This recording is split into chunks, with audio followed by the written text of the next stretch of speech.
welcome. I am Dr. Kristen Cherry. I am a professor of communication here at Central Methodist University. And just a little fun fact for you, today, October 10th, 2022, is World Mental Health Day. So I thought that was specifically important to today's topic, because today is going to be especially fulfilling. We get to hear from an amazing alumna, Miss Shamika Pegue. She is a licensed board-certified behavior analyst from Kansas City, Missouri, who graduated summa cum laude from CMU in 2013 with a Bachelor of Science in Psychology and Sociology. In her time at Central Methodist, she found her love for helping people and others through human service work. She interned at Endless Options in Fayette and worked as a medical detox attendant at Heartland Center for Behavior, Health, and Change in Kansas City. In 2020, Ms. Pegue graduated with her Master of Science in Applied Behavior Analysis from the Chicago School of Professional Psychology. Currently, Mrs. Pegue works as a behavior analyst at a long-term healthcare agency with adults diagnosed with either a developmental or intellectual disability. As a behavior analyst, she provides client and family support through staff training, conducting functional behavior assessments, and behavior support planning. It is her ongoing work in mental and behavioral health care that continues to fuel her passion for underserved minority communities. She's partnered with several CMU alumna to create a nonprofit organization, which is called Stand Up for Equity, of which she is the acting board president and the vice president of operations.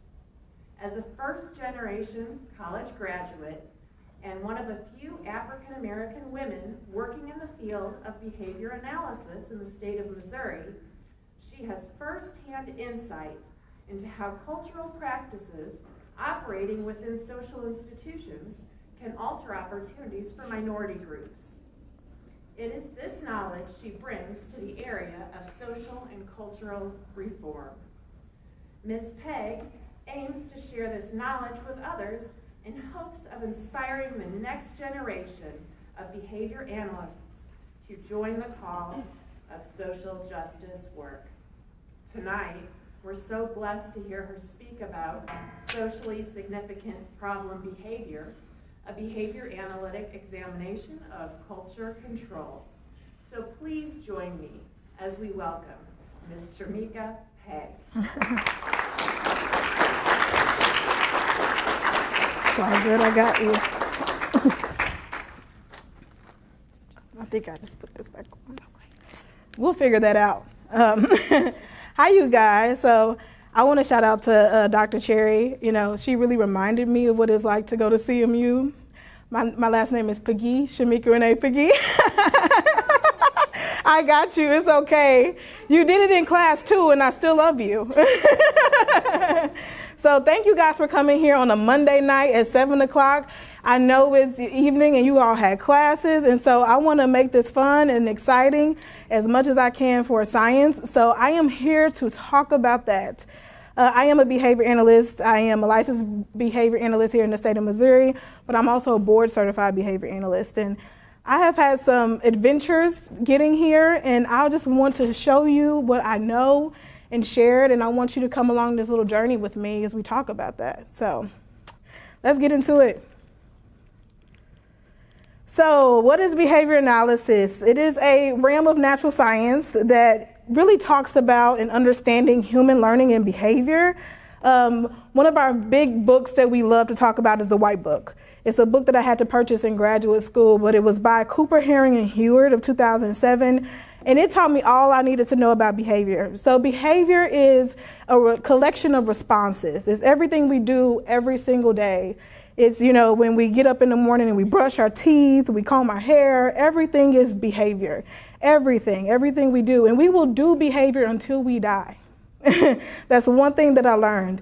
So behavior is a product of its environment. Behavior is observable, it's measurable, it's repeatable.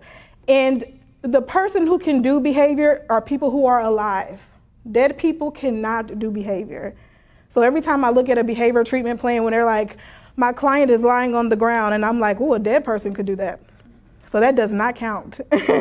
So you must pass the dead man's test in order for something to be considered behavior. And behavior is altered by its consequences.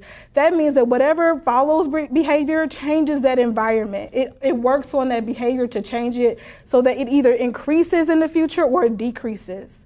So behavior is also deterministic in nature. That means it has a cause and effect relationship. It's a functional relationship in that environment. We will never say that, man, that behavior came out of nowhere. I have people who say that to me every day. And I'm like, tell me about your client. Why am I here? They're like, well, I wake up and he's acting crazy and I don't know what happened. So I don't know what causes it. And I'm like, that can't be true. And so behavior has a direct cause and effect relationship. That is something that we all know going in. So deterministic in nature. We're going to get into some more of this.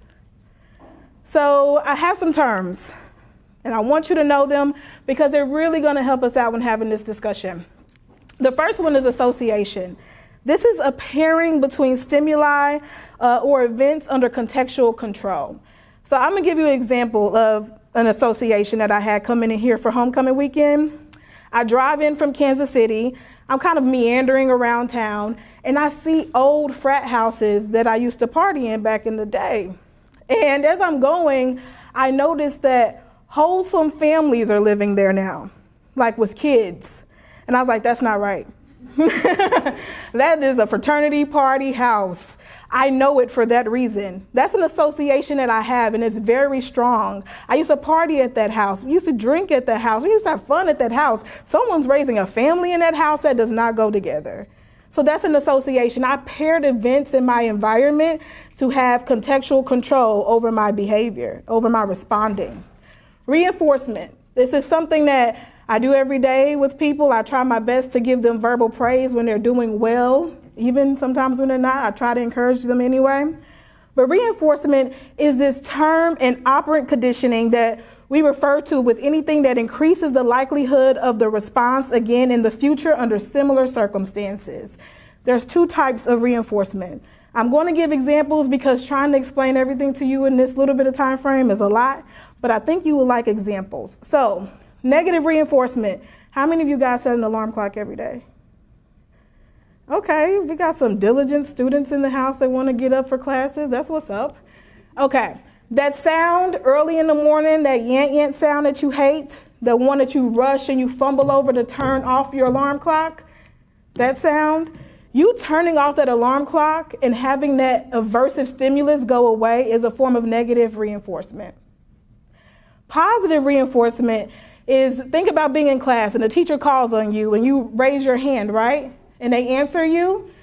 If you continue to raise your hand again in the future, it's likely that you're being positively reinforced. So you keep doing that again and again. The teacher calls on you again and again. That's positive reinforcement. That's all different from punishment. Punishment is a consequence that happens after a behavior that serves to reduce or suppress the likelihood of that behavior occurring again in the future. I have a perfect example of punishment. I was working up north in Liberty from Kansas City area. Liberty is like 35 minutes away from Kansas City. It was the end of the day. I had been working for 10 hours straight. I ended up locking my keys in my car. It's raining. It's a bad night. I want to go home. I end up calling the locksmith to have him come open up my door so I can get my keys. It cost me $150. Never do it again. It cost me so much. That punishment was so intense for me. I have now created barriers so I could never experience that form of punishment ever again. Now I have OnStars, so if I lock my keys in the car, I have them like unlock it from the inside for me. That's how bad that night was. I remember that punishment to this day. So I check every time when I get out of my car if my keys are in my left hand, and it's worked successfully for me since. Rule-governed behavior. We're getting down this list. I don't want you to be stuck, you guys. I want us to have a conversation about this. I want to be able to get into the meat and potatoes of this. So rule-based behavior that doesn't require one to experience the contingency of the outcome to obtain instructional control. What that means is I do not have to experience something to know the outcome of it. I can see if another person puts their hand on the stove that is hot and that you will get burned. I do not have to go personally put my hand on a stove to know if I am going to get burned. I've seen it. I've seen the rule. I don't like the outcome. I don't need to experience it. That's what rule-governed behavior is. And then there's modeling and imitation. This is a behavioral learning process that teaches us based on a subject that provides a model. And then we imitate that model in our environment. My mom's back there. She's a dope woman. I love her. She taught me so much of what I know, and I kind of just imitated everything. I didn't imitate everything well because I still can't cook, but I got pretty far, and so I'm still surviving, so thanks, Mom. So when we talk about behavior, we talk about social significance. There's this rule, it's an ethical principle in behavior analysis. We cannot implement on a behavior if it's not socially significant. Which that means is if that behavior does not really pose a concern in the environment for the person that I'm operating that behavior, change program on, then there's no need for me to intervene. We need to improve on socially significant behavior through behavioral principles. I want to go in and make sure that this individual is having quality of life. I don't want to go in and working on behaviors that do not need me there. Right now in the field of autism, there's a lot of work going on and discussion going on around stimming. If anyone knows what stimming is, I will give an example. Stereotypy and stereotypic behaviors, if you've ever seen someone rock or hand flap and they have an autistic diagnosis, that is a form of stimming. For a long time, we were operating on those behaviors because we were thinking, this is socially significant. We want this to stop. The autism community has come out and told us, please stop doing that. We are okay with our stimming. We do not want it to go away. It makes us who we are. So that is no longer a behavior that we operate on. We want to make sure that whatever behavior we were trying to change is for the benefit of the people that we're working for and for their families. The biggest part of this is socially significant behavior is any behavior that is important to the client, the family, and society. That societal piece is why I'm here today, because we have problem behavior in some of our social institutions that need to be operated on. I work on the basis of the 4 functions of behavior. So every behavior analyst will say there's 4 functions of behavior. We're going to talk about them. We are either engaged in behavior to get attention from someone that we really like, or we're engaged in behavior because we want access to something tangible, some activity, some event. We are either also engaging in behavior to escape or avoid things. That's a big one. Everybody, you've ever heard of fight or flight? You familiar with it? That's an escape response. Fight, flight, or freeze. That's how we respond when we want to escape from something. And then the favorite, which is really hard to work on, is automatic reinforcement. That is reinforcement that you don't need anybody's help to get. You can do it on your own. So stimming is a part of that. That's a form of automatic sensory reinforcement. So I want to talk about social institutions because the problem behavior that I'm discussing today is involved in a social institution. Skinner, who is the father of behavior analysis, he is the father of the science, he calls social institutions controlling agencies. He said these agencies have a lot of control embedded in them by using the behavioral principles that we use in our science every single day. This is important because these institutions, they order and they structure the behavior of individuals by regulating that behavior in the core areas of our society. And they are using behavioral mechanisms to make that work. The 2 institutions I'm going to talk about today is education and the criminal justice system. All right, we have to go there. 2020 was a big year for us, right? A lot of stuff happened. It opened up our eyes to a lot of social ills that are happening in our world. And we kind of became more aware of institutional racism, right? We all kind of know a little bit more about that. So let's delve a little bit deeper because this is a method of cultural control in our society. So institutional racism is the systemic distribution of resources, power, and opportunity in our society to the benefit of people who are of the dominant society, the dominant culture.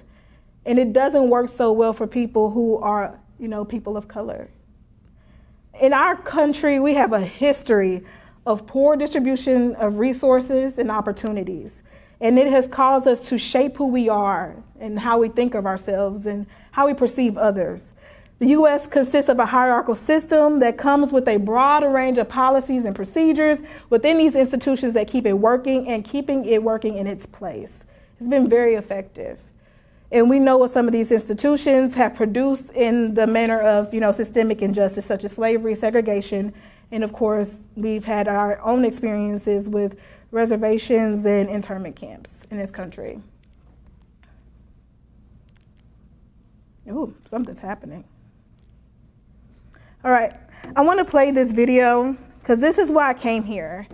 I used to work in a mental health institution, and I'm going to tell you a little bit about my story afterwards, but we thought we were doing everything right.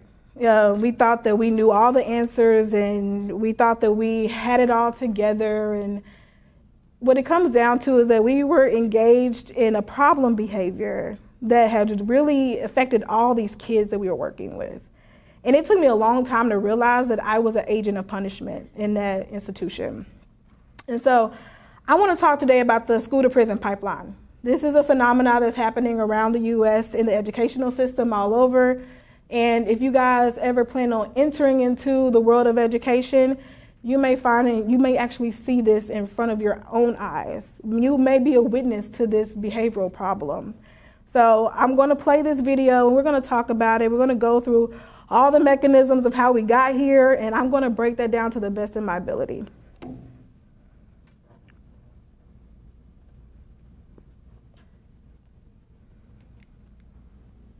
There's this phrase that you might hear in the news sometimes, the school to prison pipeline. It's shorthand for how schools are funneling students, especially black students, into the criminal justice system. It started in the 90s when schools responded to fears about crime with zero tolerance policies, which meant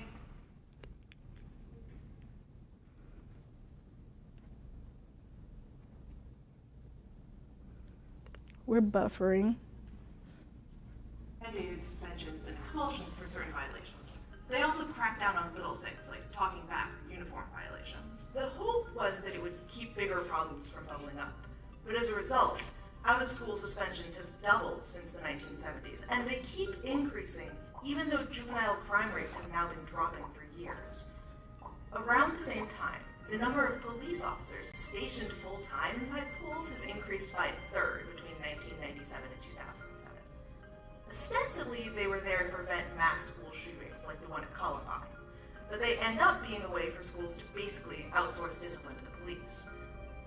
Schools with officers have 5 times as many arrests for disorderly conduct as schools without them. Sometimes the results are shocking. But the less visible effect is that schools are feeding the racial disparities in the criminal justice system. Consider the fact that schools are more likely to have an officer on their campus if the student population is more than 50% black. You might assume that that's because there's more crime in these schools, but although students at police schools are more likely to be arrested, they're not actually more likely to be charged in court for weapons, drugs, alcohol, or assault, at least according to one study. During the 2010-2011 school year, 1 in 6 public school students in the US were black, but they accounted for 1 in 3 arrests at school. Same goes for other forms of school discipline. Black students are suspended or expelled 3 times more frequently than white students. It actually begins in preschool. 18% of preschoolers are black. But if all preschoolers suspended more than once, 48% are black. Studies show that differences in behavior can't fully account for these disparities. Black students and white students are sent to the principal's office at similar rates, but black students are more likely to end up with a serious punishment. One study found that white students are more likely to be suspended for provable offenses like smoking or vandalism. Black students are more likely to be suspended for subjective offenses like talking back or insubordination. Students who are suspended in school are more likely to later drop out or get arrested, so the federal government is asking schools to make suspension and expulsion the absolute last resort. In Oakland, California, public schools are trying something called restorative justice, where both parties in a conflict talk it out with a counselor instead of relying on punishment. The results are pretty encouraging. In the last 10 years, chronic absenteeism is down, and graduation rates are up in the schools that have tried it. Other cities and districts are also trying new policies. They're hoping that if their students end up in the criminal justice system, at least it won't be because the schools pushed them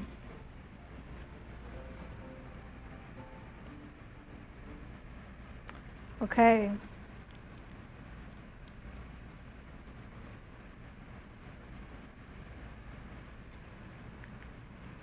All right, so let's talk about the school to prison pipeline as an examination of target problem behavior.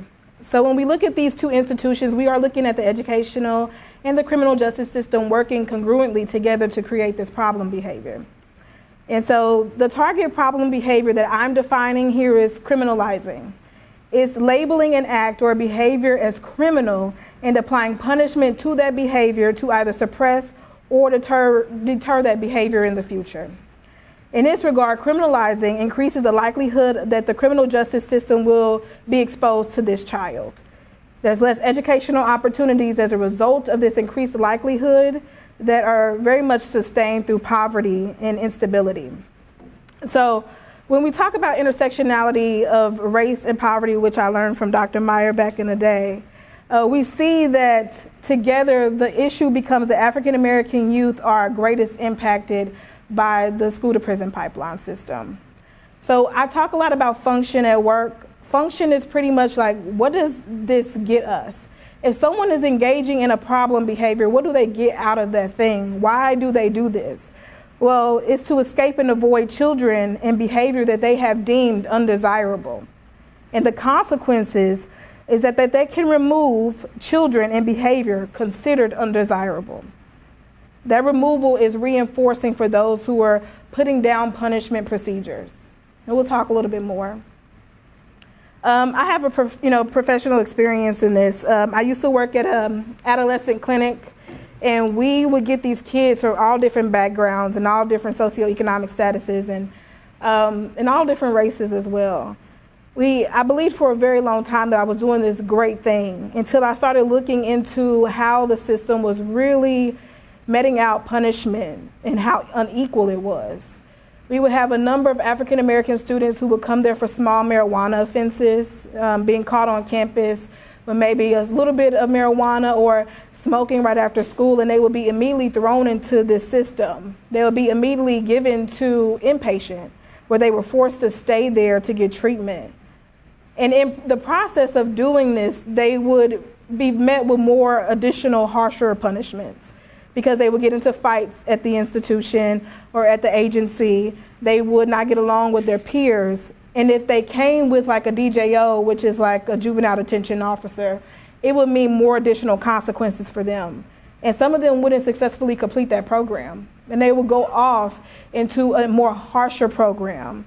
Well, if that leads you into detention, if it puts you into a detentional center, you're more likely to end up in the actual federal penitentiary because you've been exposed to the criminal justice system. And I was one of the agents that was responsible for some of these kids going. And I look back at that situation and I'm going, what was I doing?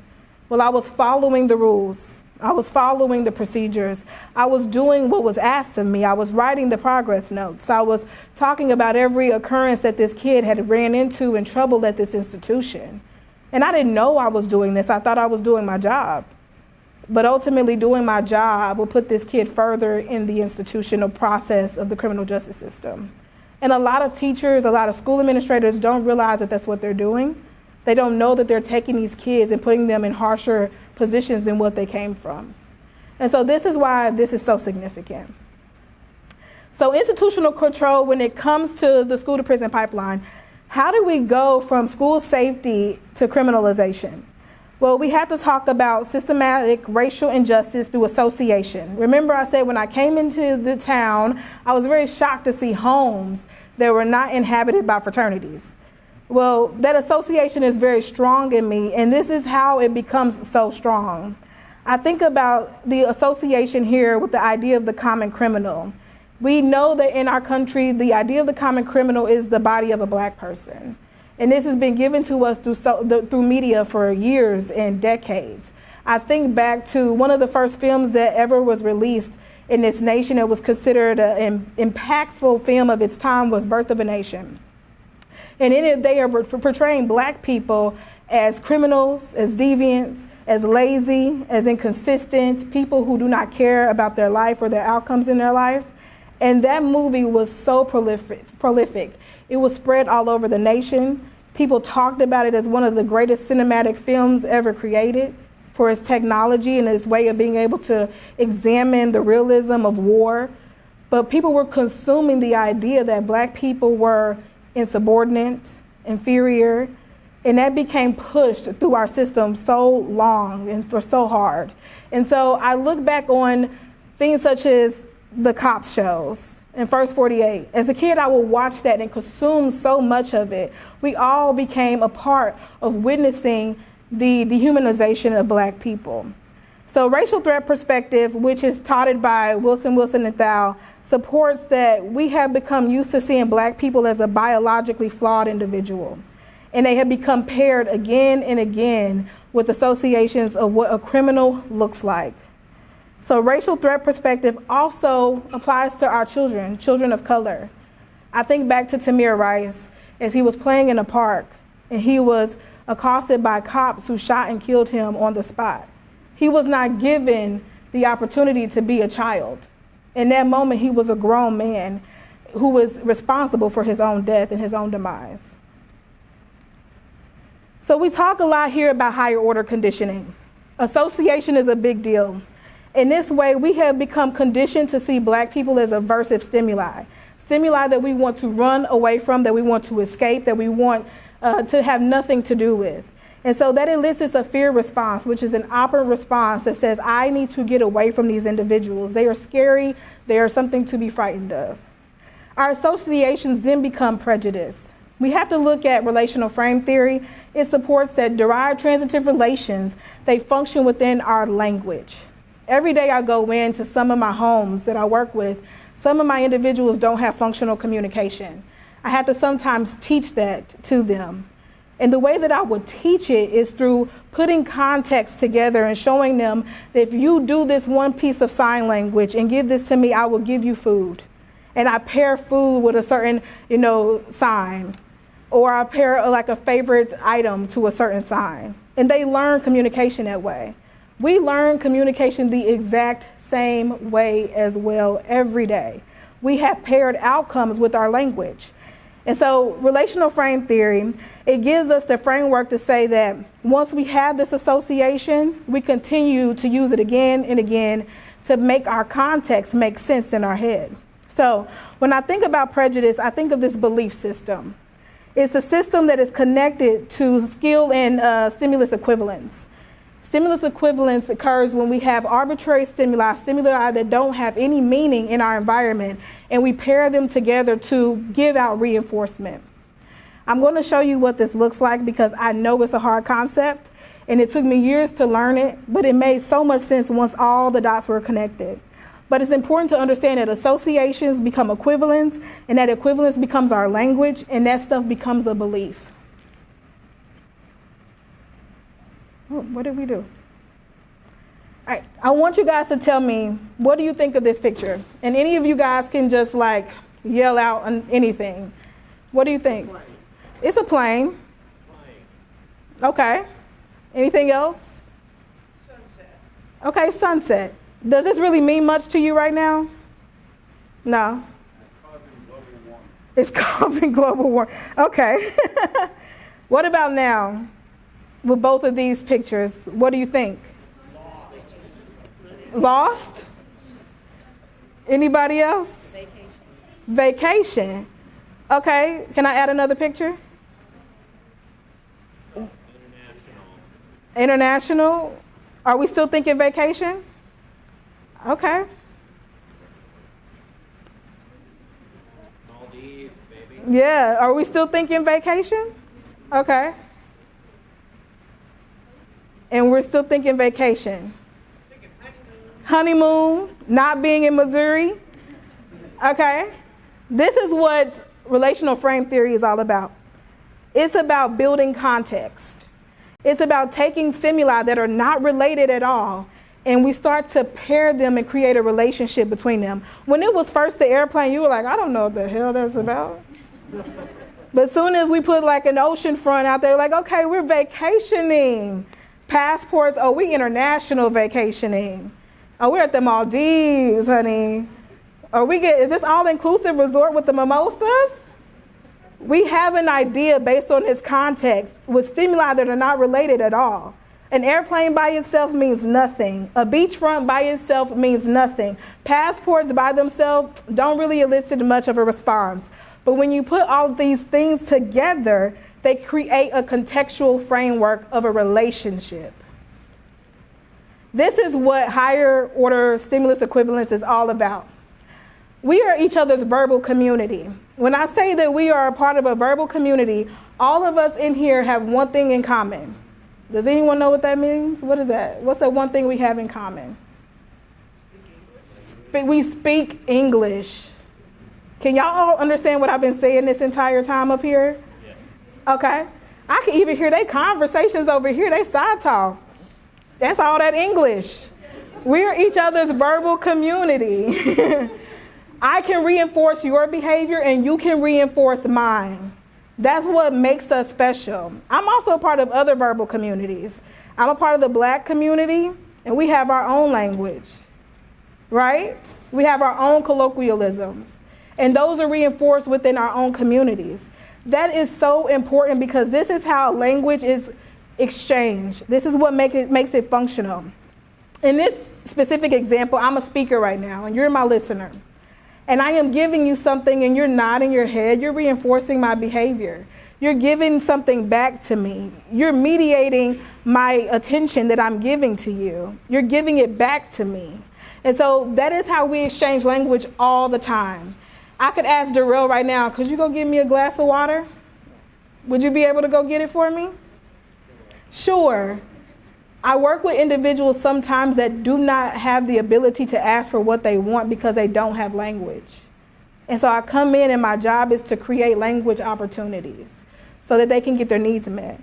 But we're also blessed because we can communicate with each other. How many of you guys in here know sign? One person. I know a little. Half of my clients wouldn't even be able to get their needs met in here. No one will be able to get them water. No one will be able to get them food. Functional communication is everything. Our ability to mediate requests is everything. So when we look at contextual frameworks, we have this stimuli that creates a relationship amongst themselves, and they become generative. That arbitrary stimuli within the context results in similar functional responses. So we saw that stimuli, we saw the plane, we saw the beachfront, we saw the all-inclusive drinks, and we automatically said, oh, we're at vacation. We know what it looks like. I'm gonna show you another one.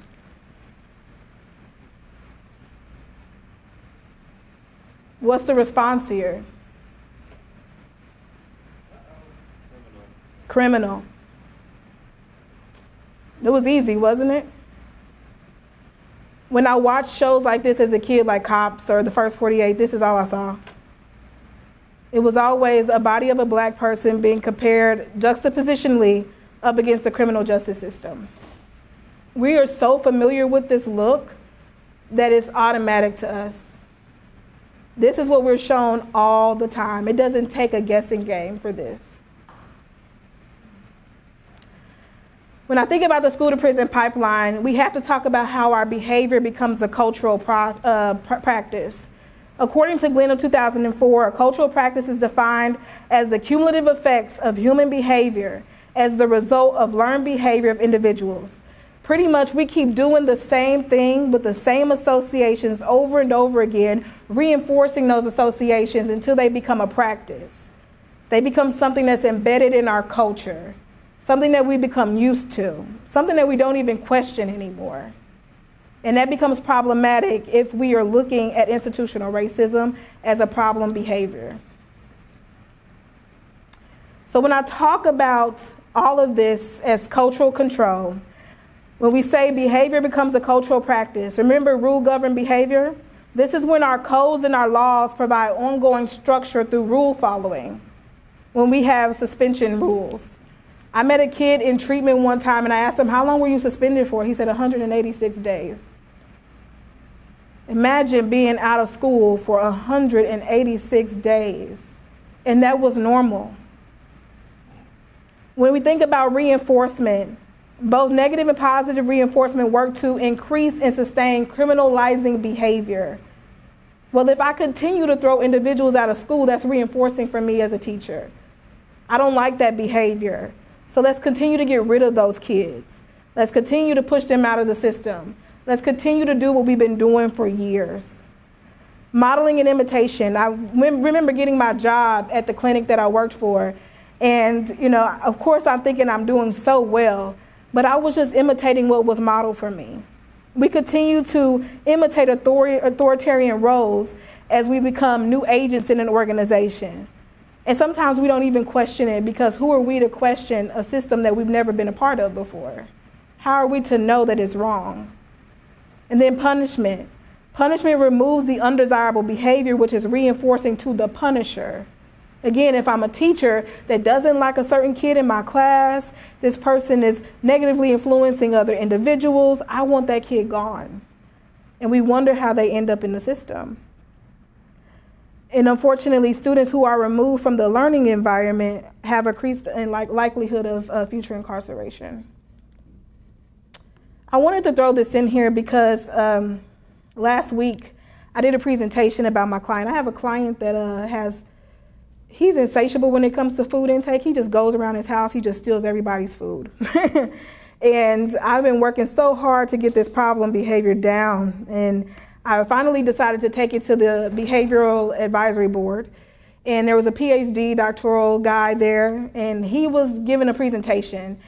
And he was helping me through my problem behavior here.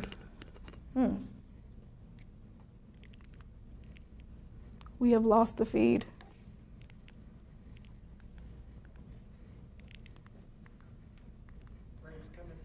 He is, thank you.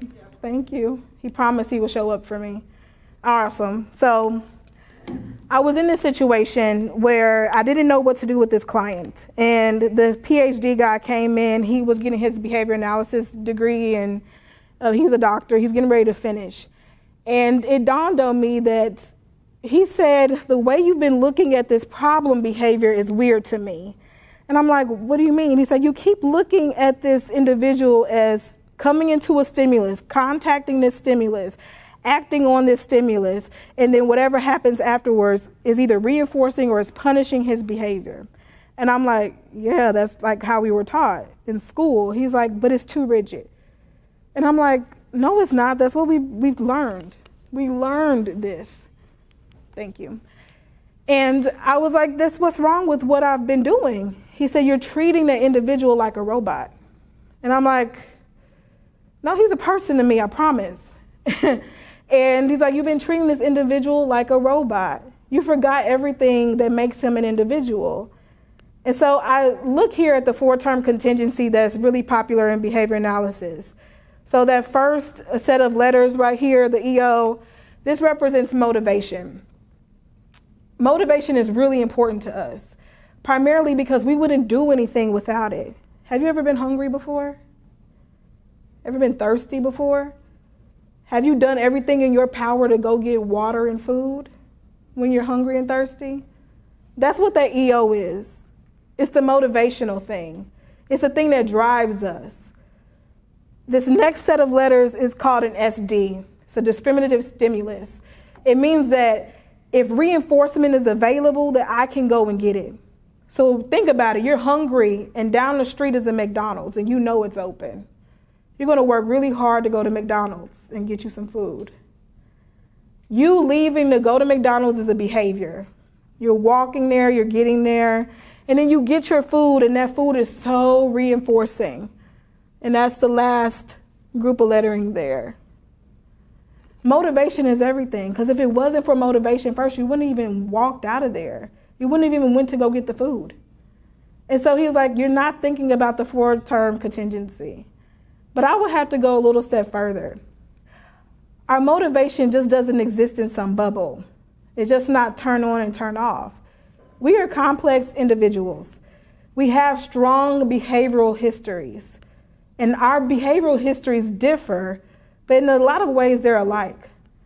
When I think about this Facebook post that I recently saw, a woman was saying, I'm not like most college kids. She says, I don't get reinforced for completing homework on time. She's like, I don't feel good about it. I don't feel proud afterwards. I really just do it just so it's done and I can feel some sense of relief. And I was like, okay, how many of you guys are in here, you don't really care so much about getting it done, you just want the assignments off your back when you're working? That wasn't me as a kid. They will never admit it. Yeah, you just don't want that hanging over your head. Some people are motivated more by negative reinforcement versus positive, and that's okay. Some of us are more rule governed instead of being contingency based, and that's okay. But all of this comes together and it helps to work on our emotions and it helps to work on our motivations. So when he said that to me, he said, stop treating your individual as if they exist in a bubble. And that's what it is that I have to talk about with cultural control. We don't exist in a bubble. We exist in a real life environment, and everything is working on us all the time. So when I used to work in that institution, I didn't notice all the contingencies that were on my back working on me to become an agent of punishment. It was just happening anyway. So when I say that, we have to look at how our environment has controlled us to become the individuals that we are, how it's made us into these people for good or for bad.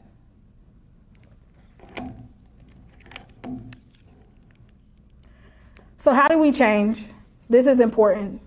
There is this therapy called habit reversal training, and it's behavioral therapy, and it's used to challenge tick-related behaviors. I have some clients that like to pull their hair out, or they skin pick, or nail bite. I'm a big nail biter. And it really works well with habit-based behaviors. So I'm saying that if our form of criminalizing, it seems to be a habit. It seems to be something that we do consistently, again and again and again. It's systematic. So why can't we use habit reversal training as a way to undo what we've been doing? So step one is building awareness, identifying that a problem really does exist, identifying ways in which that problem has affected people in their real lives, and identifying ways in which those in power have benefited from this problem.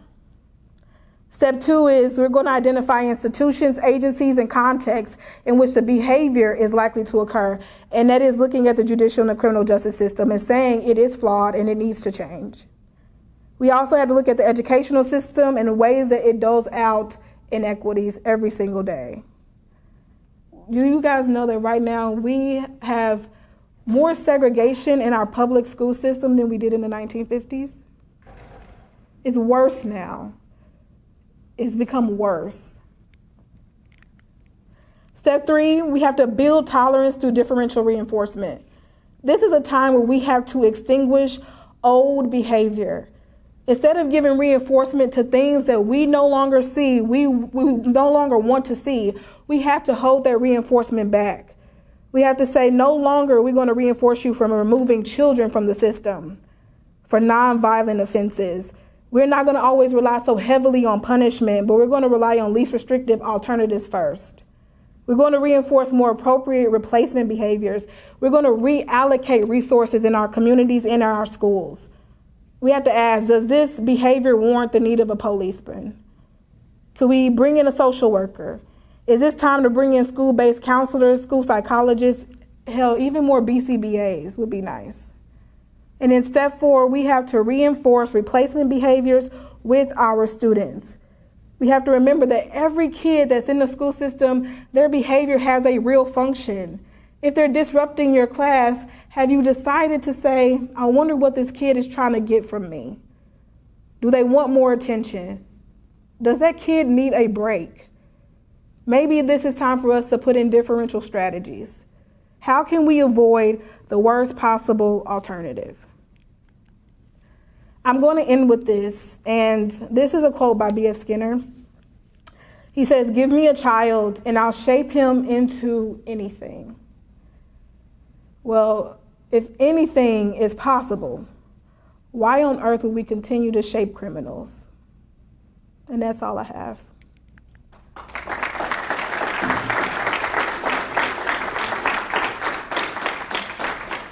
Thank you guys so much for being here. It means a lot. I know a lot of you are here for class, and if you have questions, comments, things that you want to ask, this will be the time. Yes. Okay, so quick question about the client who, so what did the client who ate everything? Yeah, he's, I love him to death. You would think at 45 years old, like your metabolism would just like slow down. It has not. He goes around, he steals his housemate's food, he steals food in the cabinet, he tries to eat out the trash, and he tries to eat inedible objects. So what did the doctoral candidate? So what he was saying is we have to, at this point, I told him, I said, we're thinking about putting a rights restriction in. He said, at this point, you don't have a choice. You tried everything. We did this for like a year. It's just the behavior has gotten worse. And so we have to put in a rights restriction. And for those who don't know what a rights restriction is, it's a legal due process committee comes through and they say that we can put punishment in place. We can restrict food intake. We can restrict drink intake. And so he's going to be living in a house with locked kitchen cabinets. And then from there, I'm going to teach more functional communication and train his staff to do it and to do it to fidelity, which means that they need to do it like every day, all the time, no matter what. Because if they give up even a little bit, then we could go back to square one, and it's a problem. I was surprised he didn't suggest something like an appetite suppressing medication, because then that would deal on the motivational level. Yeah, the thing about being a behavior analyst, if you don't have if you're not a medical doctor, you can't suggest something that isn't in your field. But he did say that we should look into that.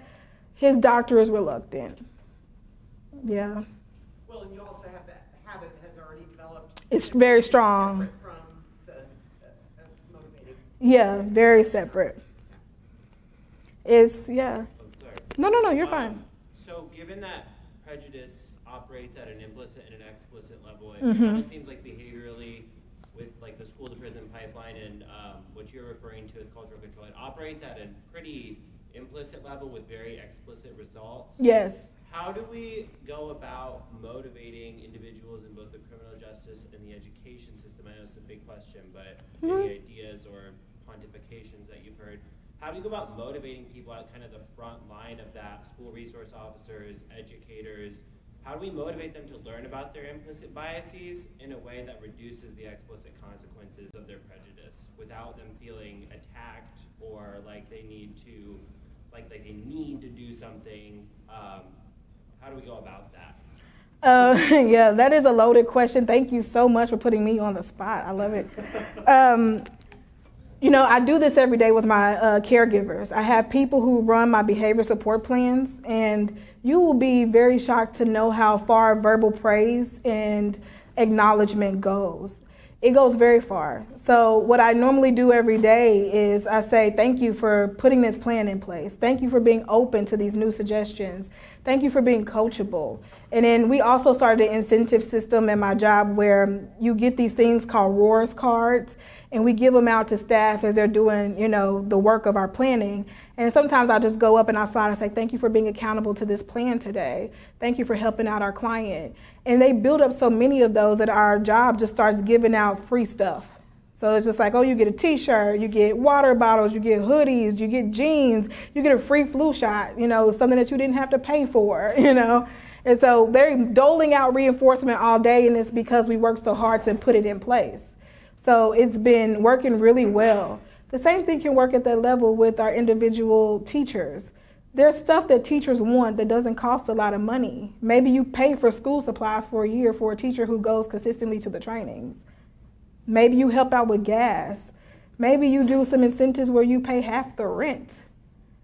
There's so much evidence-based supports for voucher programs with people who attend substance abuse treatment clinics, where these individuals will come and they have a substance abuse disorder. They come into the clinic and they get to put their name in this big bowl. And at the end of like a week, they pull names, and whoever's name gets pulled, they were paying their rent. They were paying their gas and mortgage and light bill. That's a big deal to a grown-up. Let somebody come through and pay my rent. So I'm doing what I got to do to keep that going. Rent is high. So that works. So we can still do that at that level. It seems to me people who go into teaching and people who go into police officer go into it for the, for lack of a non-scientific term, the control factor. Mm-hmm. I raised 4 children, and I don't know how many teachers I had to go down and go, look, you're not going to control them. Can we find a way that you guys can work together for him to learn? Because it was one of my sons. Yeah. Take away the control factor. Don't make it a power struggle.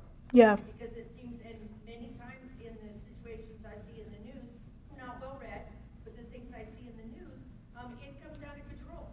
Yeah. Oh my God, you're going to do what I say or not. Yeah. That is, like, I remember working in a clinic, and I mean, Darrell can attest to this. We worked at the same place. We would always be like, well, if I do this, I'm going to lose my leverage. Right. And then, you know, now when I hear that as a, you know, BCBA and I'm working, and if someone were to ever tell me with one of my clients, well, we're losing our leverage, that's an immediate write-up. We don't do power struggles here. This is somebody's real life. That you're working in someone's real home. I had an individual person that was working with one of my clients. She wouldn't let that individual walk into his own kitchen. She's like, well, he's in here and I don't trust him. I was like, well, this is his house. He pays the rent here. This is his, you know, this is where he lives. And she's like, well, we should be controlling everything that they do. And the fact that she wanted to hold on to all that power, it goes, why did you come into this field? And so those are the questions we have to start asking. It's like, who are we letting into the field?